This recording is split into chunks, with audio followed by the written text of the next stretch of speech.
Thank you. And next we are going back to the old world and back to Europe after the war. The next presentation we deal with wall paintings in the Synagogue of Displaced Person in Germany. Few traces of a very short period between the 40s and 50s that has a story of ancient tradition mingled with hope and symbols. Ulrich Knufinke. It's okay? He was very he studied architecture and German literature, philosophy and linguistics at the Technische Universität in Braunschweig. He has a dissertation in Jewish cemetery architecture in Germany, and from 2006 and 2008 he worked in a research project on building a Jewish community in Germany since 1945, and carried out a Bet Filar research unit of Jewish architecture in Europe. And now he's a freelancer, and actually he's working in Bet Filar in Braunschweig, and we're looking forward to hear you. Thank you very much.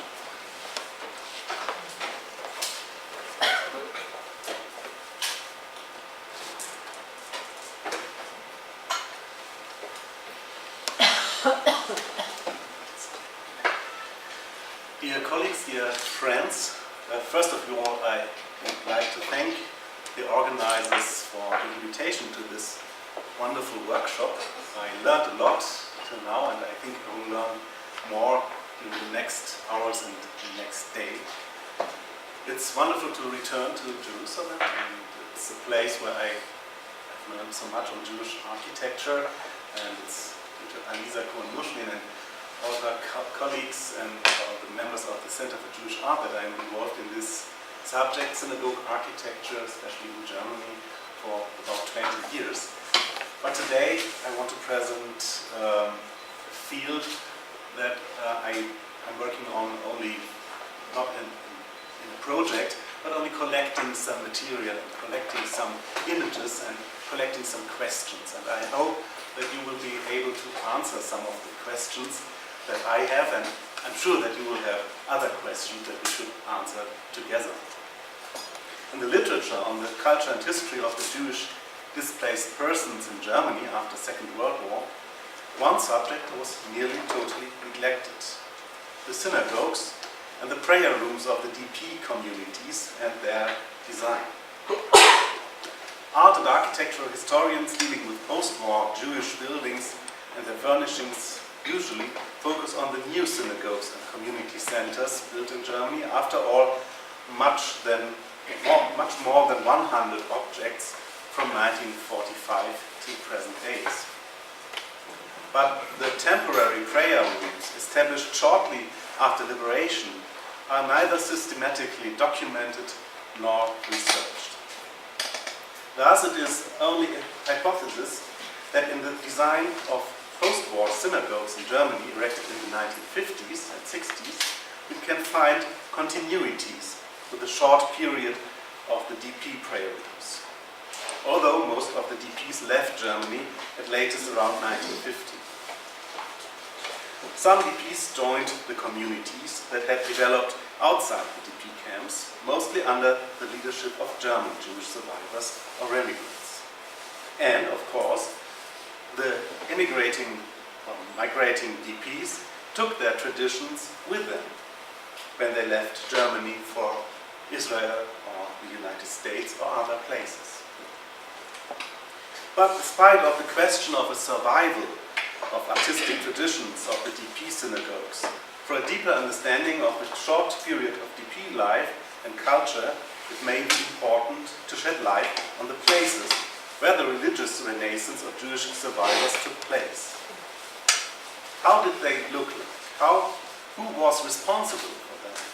Which were artistic sources? And where did the artists come from? With a few examples, I would like to open this possible field of architectural and art historical research.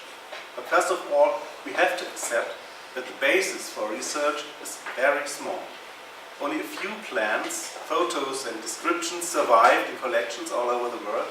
Archival material is rare and often fragmentary. Luckily, some of the former DP prayer rooms survive. Thus, we can examine a little number of wall paintings in situ.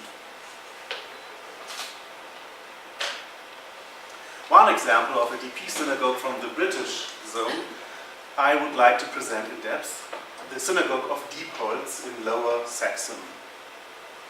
After the liberation of the camps, the British military administration had to solve the immense problem of taking care of thousands of survivors, especially from the Bergen-Belsen camp complex. Throughout the British zone, Jewish DP camps were established, mostly in small towns, not damaged by the war. One DP camp was established in a former military airport near Diepholz, it's in northern Germany. In the town, the Jewish community existed until the Nazi period. The synagogue was a tiny half-timbered building where a prayer room was added in the 19th century. In Kristallnacht, the synagogue furnishing was destroyed, but the building was not. Nazi organizations used it as a workshop. Like in other places, the Jewish DP community of Diepholz, organized in a so-called Jewish committee, reclaimed the former synagogue for having services there. An article in Unser Stimme, a Yiddish DP newspaper of the British zone, from February 20th of 1946, tells about the difficulties to retrieve the building. Quotation. And it's here on this page. In one corner of the Diepholz synagogue is a locksmith's shop. In another corner, the washing is drying. This is not only blasphemy, but it is a shame for our English providers. The rabbinate asked the headquarters of Diepholz to leave the place to the Jews in the town, but Major Fines returned the letter to the rabbinate without reading it. And the German washing goes on drying, and the German locksmith is satisfied humming Heil Sieg Kameraden, end of quotation, Heil Victory Comrades. The article is illustrated with the only known photos of the interior of the Diepholz synagogue. There's no photo of the pre-1938 time preserved.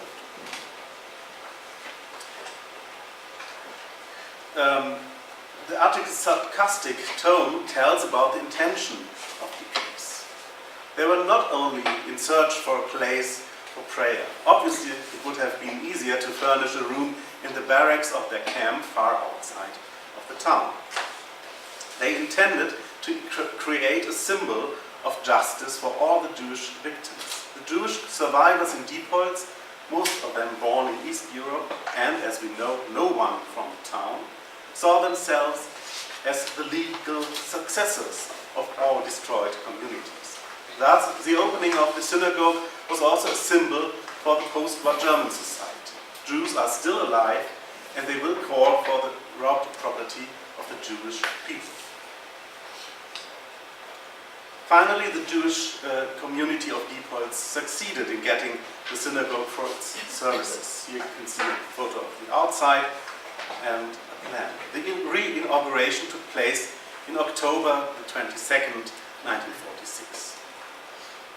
Chaim Aronowitz reports on it in Unser Stimme from November the 2nd, quotation.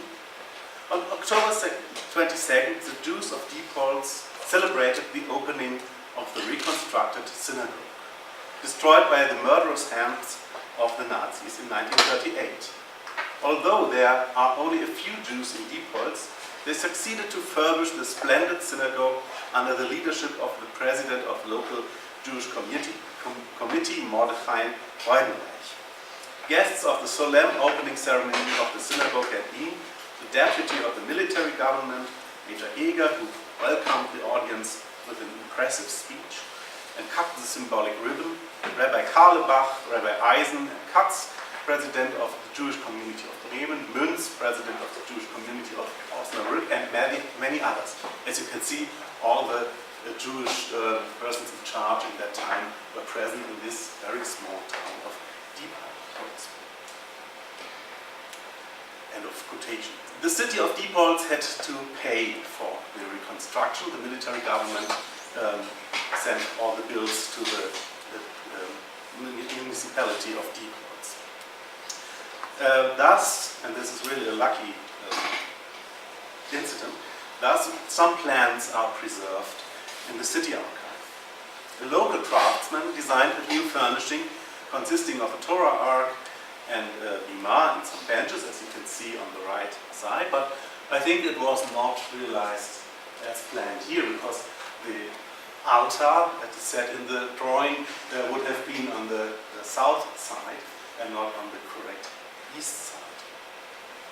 Within the papers of the files, we also find a drawing for, some drawings for a reconstruction of the room, and probably drawn by a Jewish displaced person. You can see here that the Torah ark turns to the correct side, the east side, between the two windows that you could see in the plan here on the left side.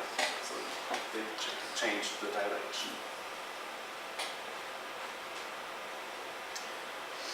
In the drawing, the Torah ark has a vaulted top and stands in an apse-like niche. Two columns or pilasters frame the niche. Two lions holding the tablets of the law with Hebrew letters and a golden crown are on the top. A red curtain painted on the wall surrounds the ark. Right and left of it, Hebrew inscriptions are written. The lower part of the walls obviously is covered with wooden panels, while a colored frieze runs under the ceiling. We can imagine that the square fields of this frieze should be filled with figurative or narrative images.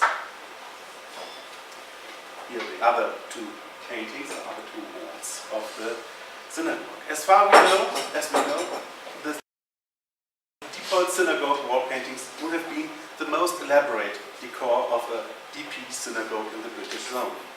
Whether it was executed is unknown. The post-war Displaced Jewish community ended in the late 1940s. The synagogue was sold to a Christian and torn down in the 1950s without any documentation. I found out the family who bought the synagogue, but they didn't have any material on it, and in the archive there was nothing left from this state of turning down this synagogue. Also in the US zone, old synagogue buildings which survived were restored as synagogues for DP communities. This was not only due to practical needs, but also a symbolic and political act. In a speech held during the re-inauguration of the Synagogue of Berg in Hessia in summer of 1947, the director of the military government, Dr. Newman, pointed out that, quotation, "The mission of the Americans in Germany will be fulfilled when all men have learned to be tolerant." So it's a political statement to reopen a synagogue. Here, a building of the late 1920s, what has been an Orthodox synagogue until 1938. The synagogue in Berg was, in fact, the fourth synagogue that was reopened in Hessia after 1945 for DPs. Unfortunately, I could not find any photo of the Berg synagogue interior after 1947. Thus, I cannot say whether it was painted or not. The building was altered several times and torn down in the 1970s or 80s, and there are no photos from this process from the interior. In most cases, I can state, synagogues were not furnished and painted as elaborately as planned in Displaced. The Displaced plans lead to the question of how many prayer rooms were painted like that. The framing of the Torah ark in Displaced is quite similar with the painting in the prayer room on the photo from 1948, presumably taken in the Silhöfer Au DP camp in Wetzlar. You can see the similarities, and you can see that this room was painted even before it was turned into a synagogue. We have two layers of painting. The Torah ark is another layer of painting than the ceiling. Perhaps it was had another purpose, but not a synagogue before 1946. You can see the detail of the Torah ark. Columns with channeling columns and the capitals have both these beams and the sort of perspective. And we have again this curtain and the crown above the Torah ark. I have to say that in Germany there was no tradition of painting Torah ark framings like that before 1945. So it must be a DP artist who did this painting, who designed the painting. In another Hessian DP camp, today the village of Trutzheim, the painted synagogue room is still preserved. The camp was erected for prisoners of war during the Second World War, and in 1946 the US military government opened a camp for Jewish DPs here. In one of the barracks, a prayer room was installed and painted. Columns with channelings depicted in a geometrical abstract form are painted between the windows, you can see on the right-hand side. In a way, they are similar with late expressionistic or Art Deco paintings of the 1920s or 30s. On the ceiling, a Star of David is painted in different shades of blue, quite similar with those that we saw in Novoselica by Fishman from 1919, and this is perhaps a hint where we find the sources for such depictions. As far as the room is documented, there are no symbolic images in the room.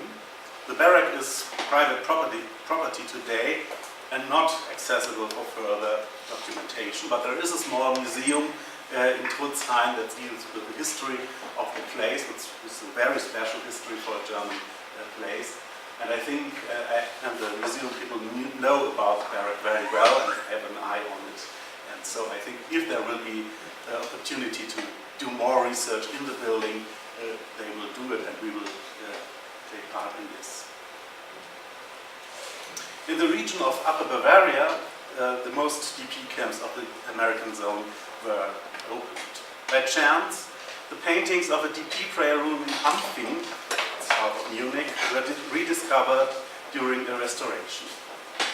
The synagogue was established in a former Catholic parochial house. This house became the center for a DP community of survivors of Dachau. In 1946, about 85 Jews lived in Knufinke. There had never been a Jewish community before. In 1947, a hall in the house was turned into a synagogue. It was inaugurated in December 1947. Since the renovation of 2010, the painted frame of the Torah ark is visible again, a red sweeping curtain with golden braids. The wall of the hall was painted with floral ornaments and stars in a dark ground. It was whitewashed now. Stylistically, the paintings remind Baroque traditions. On the one hand, this is typical for churches in the region. On the other hand, the DPs, mostly from Poland, may be reminded the tradition of Polish synagogue paintings, as we saw today. In the south wall, an oriental building is depicted. In a cartouche, we see a domed building in a desert landscape. In front of it, a traditionally dressed praying Jew. Obviously, it is Rachel's tomb near Berg. Since the late 19th century, this motif from the Holy Land became popular for wall paintings in East European synagogues, as we saw before. Postcards with photos or etchings of Jewish places of worship in the land were distributed in European Jewish communities. Regarding the Knufinke DP community, this may give two hints for interpretation. On the one hand, it is a symbol for a longing for Eretz Israel, usual in Orthodox communities, even without Zionistic background. But for the DPs, it could have an additional political meaning in the sense of Zionism too. Most of them prepared for immigration to Israel, and the traditional places were witnesses for the legitimacy of settling there. The Knufinke prayer room served only for a short time as a synagogue. Today the building is a parochial house again, and it's open for the public if you want it. to visit the Muru. Another motive from Israel, reproduced perhaps from postcard, defined in a Jewish DP prayer room in Gardasee in Bavaria. It opened in a hospital for DPs. Here we see the Western Wall in Jerusalem as a similar motive of religious and perhaps political longing for Eretz Israel. Unfortunately, this painting is not preserved, only in a photo from the 1970s from the Tobias collection. A more comprehensive iconographic program is preserved in the Synagogue of Weiden in Upper Palatinate from 1948 or 49. The building is still in use by the Jewish community that dates back to the DP period. A painted architecture of Ionic columns frames several fields, some of them filled with motifs from Israel. Only in Weiden we can name the painter. It was Julian Pfeiffer from Begin near Katowice. In 1949 he immigrated to Israel.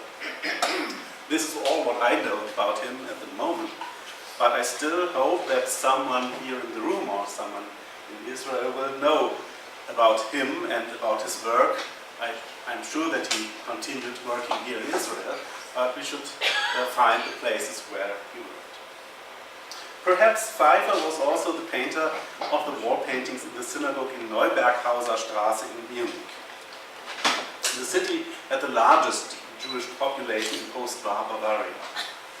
Thus, the Central Committee of the Liberated Jews, also das Zentralkomitee der befreiten Juden, and the Rabbinical Council of the US zone had its domiciles here since 1945. In the former villa of an artist, Jewish services were held since autumn 1946. Here a center of religious and cultural DP institutions developed. The hall with the balcony had space for 350 persons. On the east side, the Torah Ark stood in a niche. On top of it, the griffin holds the Torah scroll. Floral ornaments surround the ark. Other parts of the wall show musical instruments, remembering the instruments of the Temple of Solomon. Painted by Pfeiffer or not, also in Munich worked an artist who must have learned seriously the East European or Southeast European tradition of synagogue painting and its renaissance in the third of the 20th century. Along with the emigration of the most DPs, the synagogues were abandoned. DPs who decided to stay in Germany mostly became members of the German Jewish communities. Here a mixture of German and East European Jewish traditions developed. In one place more German, liberal, in the other place more Eastern, Polish, Orthodox. However, of course, not without cultural, religious and social conflicts. Only a few Jewish communities saw themselves explicitly in continuation with the DP traditions and what they brought with them to Germany, like in Weiden or the Minyan in Possardstraße in Munich. In most cases, the synagogues built in the 1950s and 60s respected Orthodox traditions and gave up the liberal synagogue tradition layout, synagogue layout prevalent in German synagogues from the 19th century on, the liberal layout. Stylistically, the new synagogues were designed in modern styles. A reflection of East European traditions may be the stained glass windows with Jewish symbols in Düsseldorf. The weekday prayer room, as you see on the left and the bottom, was designed by Hermann Gutmann. He was the architect of the whole complex of the Jewish Center and the big synagogue, inaugurated in 1958. Gutmann grew up in East European Jewish traditions and became one of the most influential synagogue architects in West Germany. The warm, dark and colorful weekday synagogue, presumably mostly used by former DPs, contrasts with the light, white main hall for the entire community, mostly used on Fridays and Saturdays. But Gutmann used modern and abstract form to transform the traditional Jewish symbols. As you can see in this stained glass window. Coming to an end. I hope I was able to show that the synagogues of the Jewish DPs and their wall paintings are an interesting field of research, not only regarding their art historical importance. As spaces of self-identification and of shaping cultural and religious self-awareness, they are of high significance. I have to stress that all the costly furnishings and paintings were made for and perhaps by persons who intended to leave the place as soon as possible. East European Orthodox tradition and the actual political struggle for the immigration to Israel were mingled in the iconographic programs as far as we can describe them now. Nevertheless, the DP synagogues were also meant as symbols for the survival of the Jewish people and culture. Especially in the land of the persecutors, it was a political signal to reconstruct and to reopen synagogues that were destroyed only 7-8 years before. The visible presence of Jews and their religious and cultural institutions was part of the re-education program for the German population, especially in the American zone. The DP synagogues are also places of transit of synagogue art. From Eastern Europe to Germany, from there to Israel, the US, and to other destinations of the former DPs. The traces of transfers and the ways and ideas of transformation still have to be researched. The systematic documentation and comprehensive research of the DP synagogues and their artistic programs should bring in mind this interesting period of Jewish material culture, and in Germany and in other countries. Such research would also help to preserve the rare remnants of these nearly forgotten objects.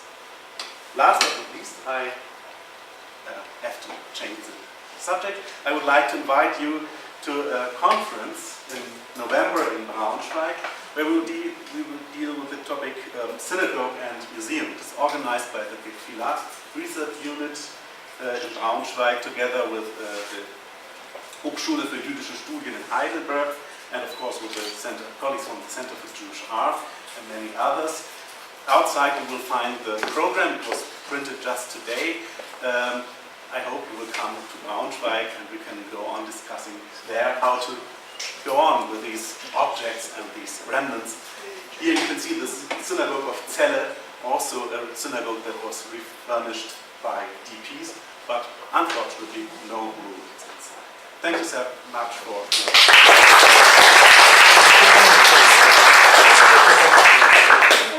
Thank you all.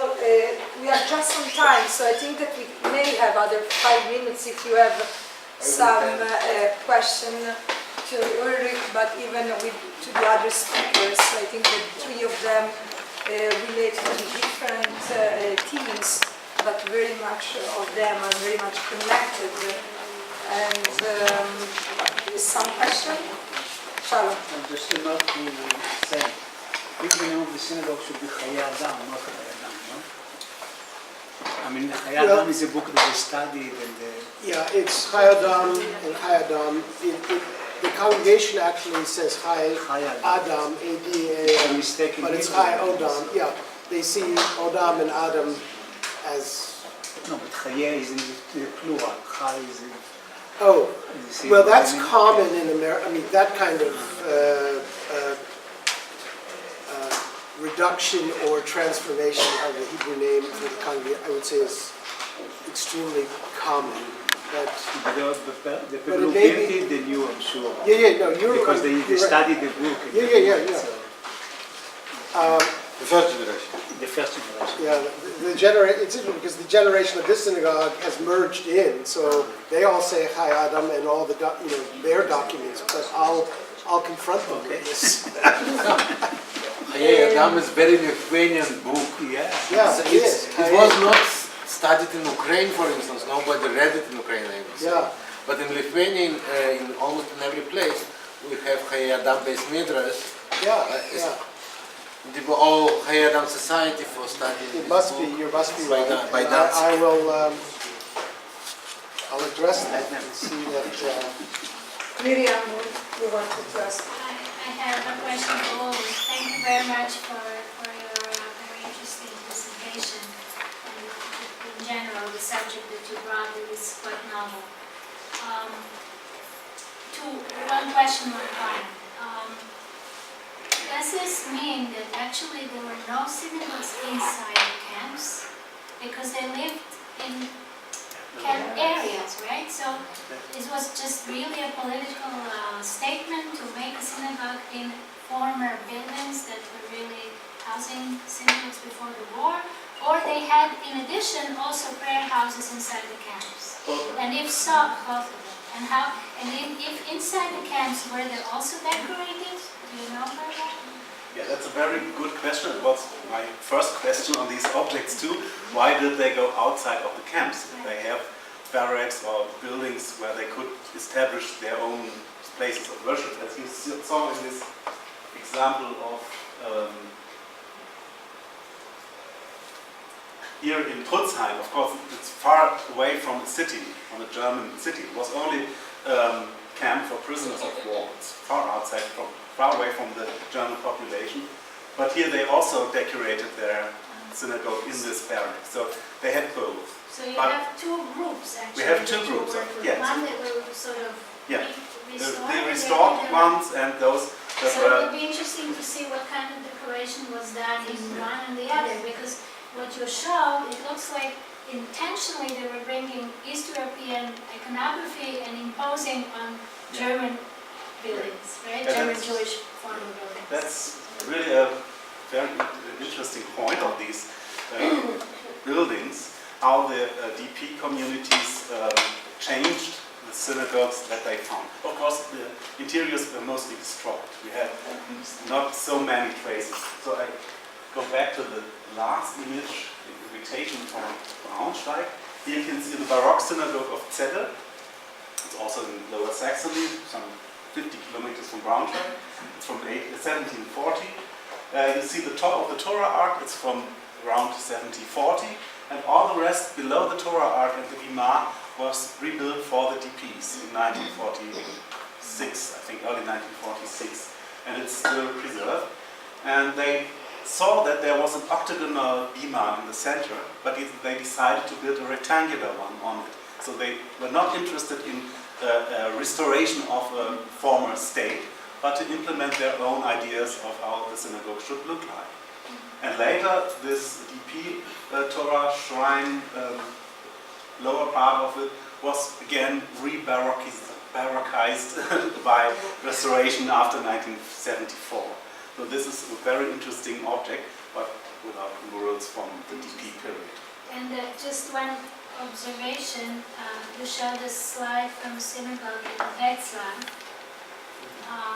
where I think I noticed that the curtain had stripes. Yes. And I mean, I'm not the original synagogue decoration. Other people here are much more knowledgeable about it, whether this is something that would appear before. And if not, I would suggest that it has to do with the Holocaust. Yes, of course. Right? I think so. So And you also see this this, is very unique solution iconography. and you can see how this was mixed up. You can see this design for depots with the blue magenta. Of course, it's a Zionist magenta. You don't have blue magenta No, but this is before. specifically reminding of Yeah, the, that's of the Holocaust and camp uniforms, yeah. right? Yes, of course. And it's a KZ. sign of hope and it's a sign of remembrance. I did not mention, but now I have the short second to do it. Here on the top, for the south wall, they intended to have a memorial plaque.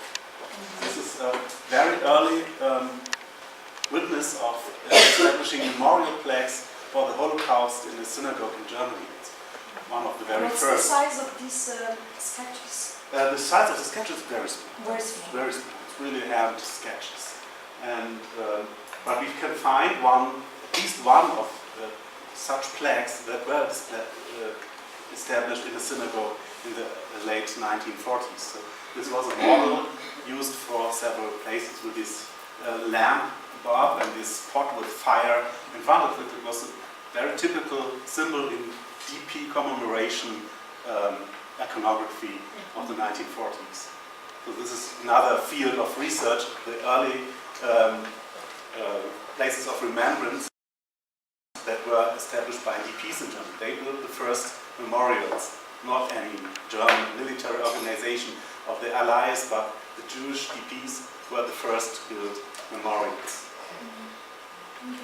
Unfortunately, nearly nothing is left of this shop here. I would like also to thank to Ulrich for this extraordinary topic. Regarding the synagogue in Düsseldorf, could you substantiate that the stained glass windows are going back to Gutmann's East European origins, or it's just a sort of neo-expressionism? It's both, I think. It is said that Gutmann was a very learned man in Torah and so on, so he knew about all these traditions, but of course, as an architect, he was trained in Munich after the war, and he was in this field of post-war modernism. And he knew all the church modernism of the post-war period, was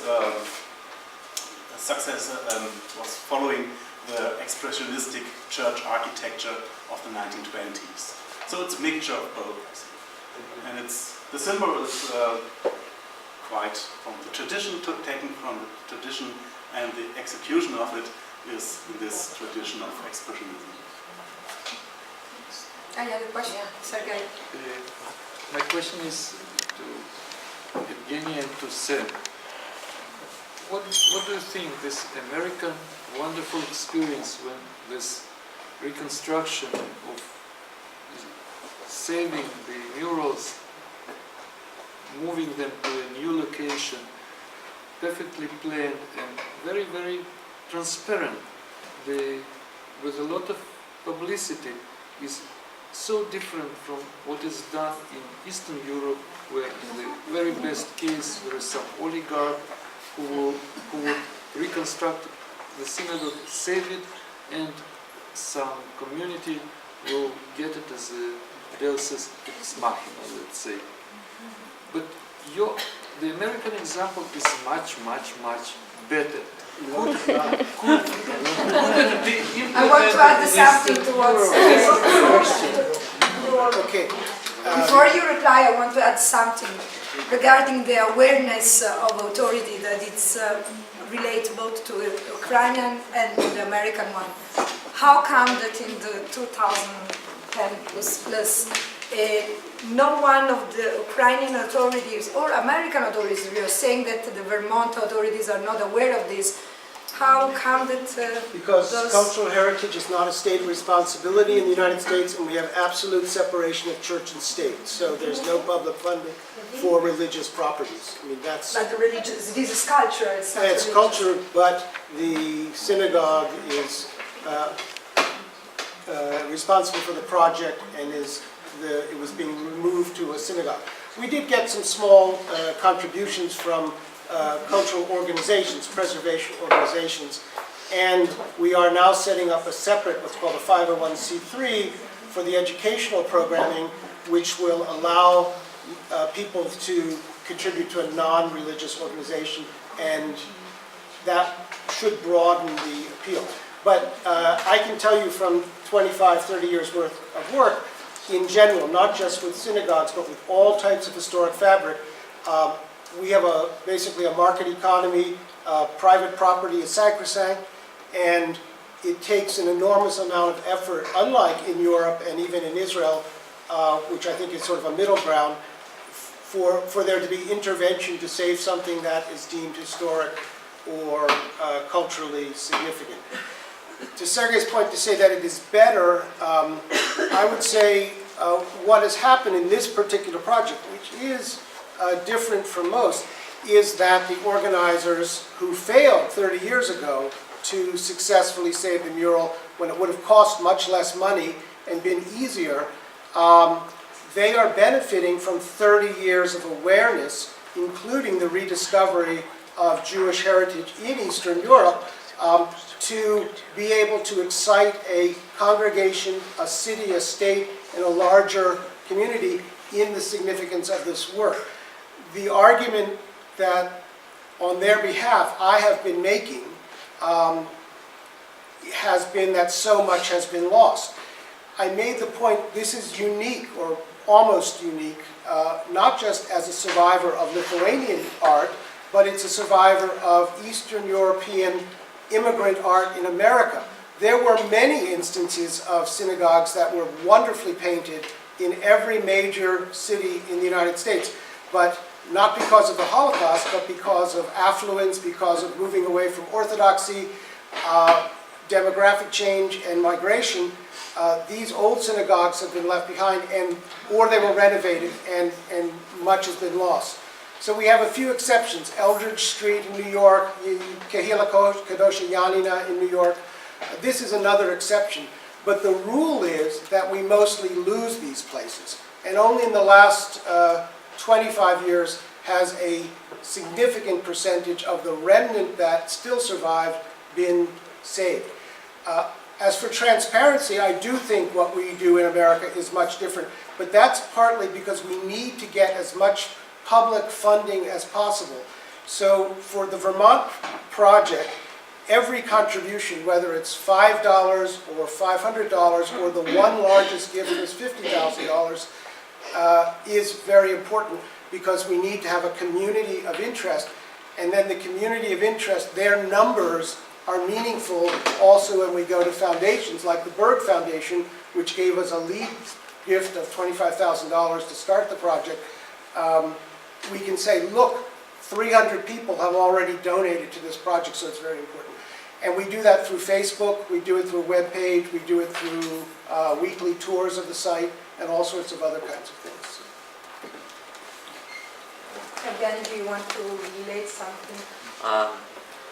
I have thought about we need cooperation with international foundation, with Jewish leaders in Ukraine, with government to realize this project.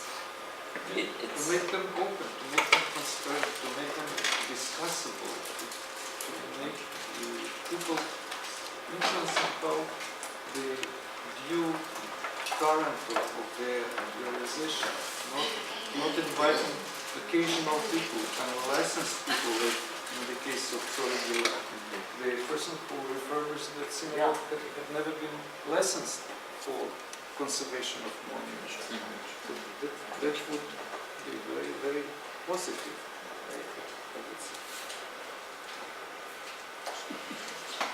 Any other comment, Zvi? I have a comment. I think you said that curtain paintings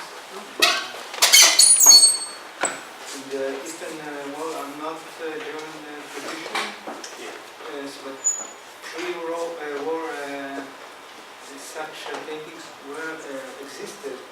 For example, in the Orange one, there was 19th century painting before the curtain. There are more other examples. Yeah, there are some examples of these. Yes, it's not something that is not No, it's not non-German, but this tradition was these curtains and surrounding the Torah arcs was of the 18th century, perhaps of the early 19th century. Then it stopped, and just in the 1920s or 30s, looking to the East European tradition, we have some very few examples where it was done again in this way. But there was a gap of, I think, 100 years, and we have a revival only in these examples, not only, but mostly in these examples after 1945, with another tradition than those that were painted in the 1930s or 20s. There were also Ostjuden, Jews from East Europe, who wanted to have their small prayer rooms painted like they were used to it in East Europe. So there was a small wave of such synagogue paintings in the 1920s, but we only have very few images of these Ostjüdische Stiebel in Berlin or in all the larger cities of Germany. It's also a research topic for future work. Thank you. Thank you all. Thank you for all the speakers were really fascinating.